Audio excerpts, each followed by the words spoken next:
नमस्कार। पिछले वीडियो में हमने सभी सुख की ओर बढ़ रहे हैं इस पर चर्चा की और उसमें एक बात आई कि कोई अधिकता को पा रहा है, कोई उस अधिक सुखी व्यक्ति को देख करके उससे घृणा कर रहा है, बल्कि उस सुख को प्राप्त करने का प्रयत्न नहीं कर रहा है। एक अलग वे हो गया उसका घृणा करने का, न कि सुख को प्राप्त करने का, जबकि उसको देख करके उसके अनुसार उसको भी चल करके वहाँ तक पहुँचना चाहिए था। लेकिन ऐसी चीज़ें भी बीच में आ जाती है कि ये तो नहीं बढ़े, मैं तो नहीं बढ़ूँ, लेकिन इसको भी नहीं बढ़ने दो, ऐसी बात भी आ जाती है। तो ये भी एक दिशा भ्रांति है, मतलब जो है दिग्भ्रांत हो रहा है, वो दिशा बदल रहा है अपनी। तो अपन ने उस पर बात कर रहे हैं अपन कि हम में से जो व्यवहारिक जगत में चल रहे हैं उनमें से सभी सुख चाहते हैं। एक तो विज्ञान का नाम लिया हमने, एक अध्यात्म का नाम लिया, वो तो अपने व्यय पर अपनी गति से बराबर चल रहे हैं, वो नानुच नहीं कर रहे हैं, अपने लक्ष्य पर पूरा उनका ध्यान है, फोकस है। लेकिन जो बीच वाले व्यक्ति है व्यवहारिक जगत में चल रहे हैं, वो भी सुख चाह रहे हैं। उनमें घटाबड़ी क्यों हो रही, इस बात पर अपन ने पहले वाले वीडियो में बात करी थी, उसी को अपन आज स्पष्ट करते हैं कि व्यक्ति एक तो तुलना करके बढ़ रहा है। तुलना करके जो बढ़ रहा है इसका मतलब वो खुद कम चाह रहा है। ये आप सोचना, जो आदमी देखा देखी बढ़ रहा है कि इसको ये मिल गया, ऐसा मुझे भी मिले, मतलब उसकी कल्पना है कि वो सुखी हो गया है इसके मिलने से, हाँ मुझे भी मिल जाए, मुझे भी मिल जाए। अच्छा, अब वो सुखी हुआ है या नहीं हुआ है इसका भी वो अंदाजा लगा रहा है। उसको मालूम नहीं कि वो सुखी हो गया है, और मालूम कर भी नहीं सकता। मालूम तो तभी करेगा वो जब खुद सुखी होगा। तो एक तो ये तुलनात्मक जो गतिविधि है व्यक्ति की, ये इस लक्ष्य से भटका रही है। एक बात तो ये आई, ठीक है। दूसरा, एक असमंजस में है वो व्यक्ति। असमंजस का मतलब आशंकित है वो कि क्या ऐसा भी होता है, कभी हुआ नहीं ना उसमें। पूर्ण सुख की जो आभा है, जो आदर्श है, जो कल्पना है, जो महत्व है, वो कभी उसमें उतरा नहीं, घटा नहीं।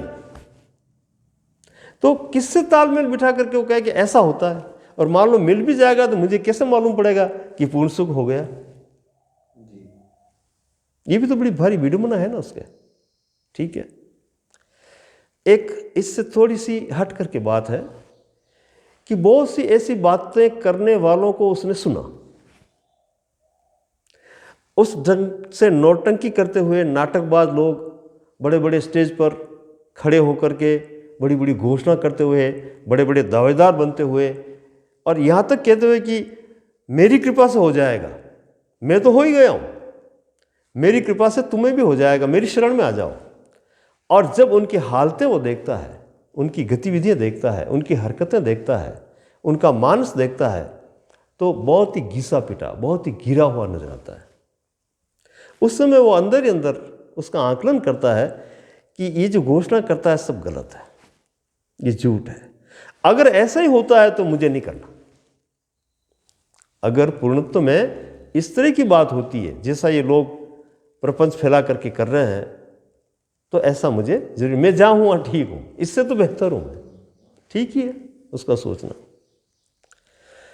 अब एक चौथा पॉइंट और आता है कि कुछ ऐसी बनावटी बातें अपनी प्रसिद्धि के लिए लोग जो है जनमानस में फैला देते हैं, और उसको इतना कठिन और जटिल बना देते हैं कि लोग उस तरफ झांकने की भी हिम्मत नहीं करते कि पूर्ण तो इतना कठिन है, इतना मुश्किल है, इतना करना पड़ता है, इतना त्याग करना पड़ता है, इतनी तपस्या करनी पड़ती है, इतनी साधना करनी पड़ती है, इतना चिंतन करना पड़ता है, तब कहीं जा करके जो है उसकी पूर्ति होती है, वो पूरा होता है। और इसको सुन करके जब अपनी तरफ झांकता है वो आदमी, तो देखता है कि मेरी तो क्षमता इतनी नहीं है, मैं तो छोटे मोटे काम में भी लुढ़क रहा हूँ, फिर इतनी ऊंची उड़ान कैसे भरूंगा। तो एक हताशा से उसमें आ जाती है, घबराहट से आ जाती है, और वो कहता है कि जैसा चल रहा है बस ठीक है। ठीक है। इस दरमियान अपन और अगर आगे चलते फिरते रहे तो मान लो कहीं संयोग बैठ गया ऐसे सही व्यक्ति का जो गुजरा है उसमें, और किसी को गुजारने के लिए भी वो सक्षम है, तैयार है, गुजार सकता है उसको, उसका संयोग मिल गया और उसने सीखना भी शुरू कर दिया, चलना भी शुरू कर दिया। लेकिन एक बात बीच में आती है जो उसके आदत में है, शुरू से संस्कारों में है, वो है अहंकार। अहंकार कहता है कि मैं कैसे जो है, मैं भी तो कुछ हूं, मैं भी तो कुछ कर सकता हूं, इसी पर कैसे डिपेंड रहूं मैं मेरे हिसाब से करूंगा। और करता नहीं है, कहता जरूर है वो अहंकार कि मैं मेरे हिसाब से कर लूंगा, लेकिन करता नहीं है।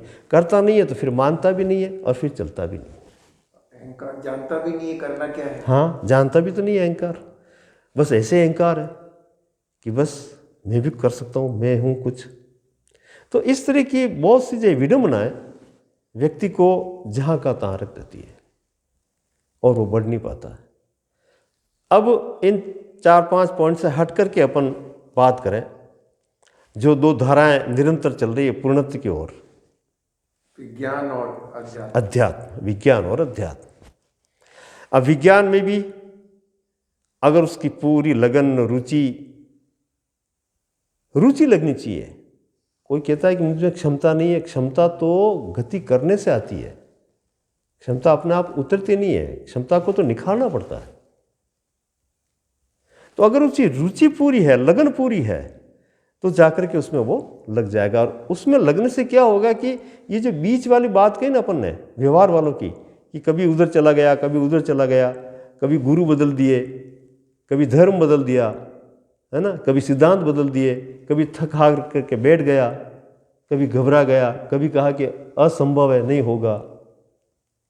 तो इस तरह की जो उधेड़ बुन है वो इन दोनों में नहीं होती है। इन दोनों में अगर जो मन लग जाए पूरा, या तो विज्ञान में लगे या अध्यात्म में। अध्यात्म में चेतना की तरह से देखे वो, विज्ञान में पदार्थ की तरह देखे। भेद कुछ नहीं है, बाद में मालूम पड़ेगा। जिन्होंने भी जाना है उन्होंने बताया कि न तो पदार्थ अलग है न चेतना अलग है, दोनों एक ही है, दोनों एक ही जगह जाकर के मिलते हैं। ये तो भेद हमने कर रखे हैं, और वो भी समझने के लिए, वरना पदार्थ और चेतना में कोई फर्क नहीं है। तभी तो एकत्व होगा ना, और एकत्व ही पूर्णत्व होगा। यानी कि जब तक भेद है तब तक भटकन है, तब तक दौड़ है, तब तक खंड है, तब तक गति है। गैप आ जाता है ना, भेद में क्या होता है, गैप आता है, स्पेस आता है, तो उसमें स्पेस में गति हो सकती है। और जब स्पेस ही नहीं है, खाली जगह ही नहीं है, तो भरा पूरा पूर्ण है फिर, है? इसलिए तो कहीं आपने सुना होगा ना, पूर्णात् पूर्णमुदच्यते, एक श्लोक है ना पूरा, है ना, कि पूर्ण में से पूर्ण निकाल दो तो भी पूर्ण रहता है, पूर्ण में पूर्ण जोड़ दो तो भी पूर्ण रहता है। उसको कैसे भी कुछ भी करो, पूर्ण ही है, अन्य नहीं है फिर वहाँ। तो ये अन्य जब तक है, स्पेस जब तक है, भेद जब तक है, अलगाव जब तक है, तब तक गतिविधि। और ये जो पूरा होगा काम हो जाएगा। अब ये क्यों नहीं हो रहा, इस पर भी हमने विचार कर लिया, कुछ बिंदुओं को सोच विचार करके, कि ऐसे बहुत से कारण हैं जिनकी वजह से जो है हम आगे पीछे हो रहे हैं।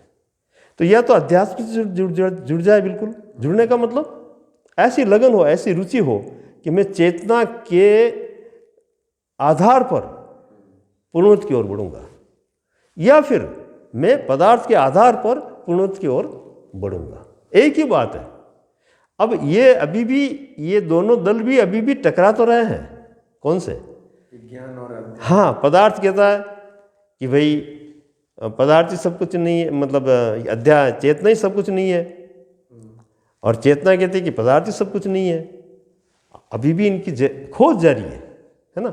लेकिन जिसके मानस में ये बात आ गई कि जहाँ भेद नहीं है वहीं पूर्णत्व है, तो वो तो फिर दोनों को एक करके देखेगा ना। उसकी दृष्टि में भेद क्यों होगा, और भेद हो गया तो फिर अधूरापन आ गया। तो ये एक अभेद अवस्था आ जाए तो इकट्ठा मिलता है। अभेद अवस्था में देखो एक फायदा और भी है। जैसे हमारी इंद्रिय है, ज्ञान इंद्रिय, ये चाह रही है, हम खोज क्यों कर रहे हैं सुख की? क्योंकि हम सुखी होना चाह रहे हैं। और सुख की मांग कौन कर रही है? इंद्रिय कर रही है? और इनको उकसा कौन रहा है, इनको चला कौन रहा है, गति कौन रहा है, इनका सब हिसाब किताब कौन रख रहा है? मन रख रहा है ना? तो इनको बार बार गति देता रहता है और ये चलती रहती है। और ये पांचों ही जो है टुकड़े टुकड़े में लेती है चीज़ें।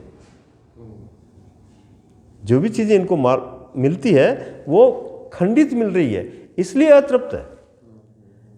और जिस समय जो है अभेद हो जाएगा, अखंड हो जाएगा, उस समय जो भी मिलना है पूरा मिलेगा, एक साथ मिलेगा।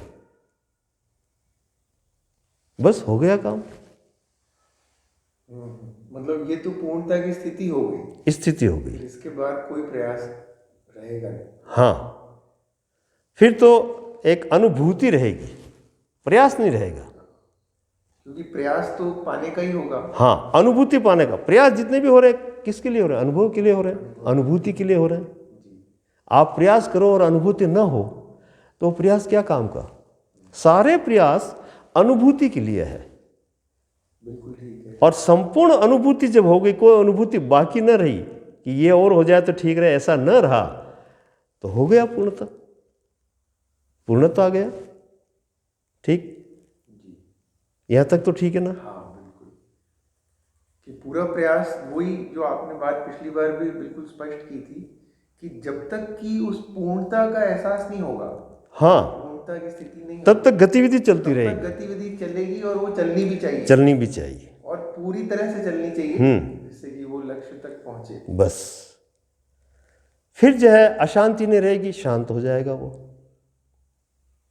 जिसकी बात अभी यहाँ महसूस करके कर रहा है कि भाई अशांति ठीक नहीं है, शांति ठीक है, बंधन ठीक नहीं है, मुक्ति ठीक है, दुख ठीक नहीं है, सुख ठीक है, वो जब हो गया फिर बात ही क्यों करेगा? फिर तो कोई बात, ना प्रयास, ना कोई गति। हाँ, तो प्रयास खत्म हो गए, विधियां खत्म हो गई, आपके सिद्धांत नहीं बनाने पड़े, परिकल्पना नहीं करनी पड़ी, कोई इच्छाएं बाकी नहीं रही, हो गया काम। बस, धन्यवाद।